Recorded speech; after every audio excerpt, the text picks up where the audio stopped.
And then they said, well, the village further down, about an hour away, there's a person with a satellite phone there. We're like, fantastic. And we just pushed on for the rest of the day to try and get to that phone. And the guy was like, well, the phone only works when it's a bit warmer. You've got to wait till the morning till you can phone. So he kind of put us up for the night. Actually, there ended up being 2 nights. And we managed to get through to our kind of South African medical aid company and the helicopter evacuation company in Kathmandu, and kind of linked them together, and they were fantastic and really just kind of coming together to arrange our evac. Yeah.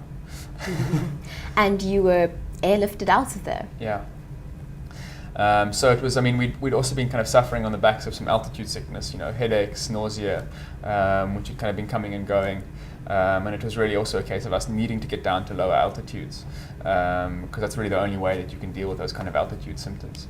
And because of thick snow, there was no way for us to get down kind of quickly through the valley down to low altitudes. So it was, they were really fantastic. And it's just, we didn't realize the extent of what was happening on Nepal-wide. And then later on the flight, that's when we found out that we were one of 500 evacuations out of Nepal.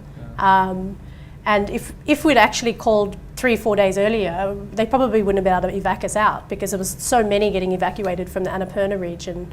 Unfortunately, people who'd lost their lives and were in similar situation, but in a bit more dire.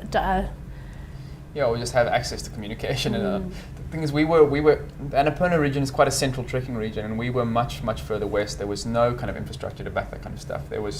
So I think a lot of and Annapurna is kind of epicenter of the kind of Nepali trekking industry. So I think they were really kind of concentrating their efforts there. There were hundreds of people that kind of passed that route, every day really. So it was kind of a huge effort to get them out. And a lot of them were far worse prepared than we were in terms of their gear and equipment and experience on the mountain. And I think that's why it turned out to be such a big kind of tragedy for them, actually. Yeah.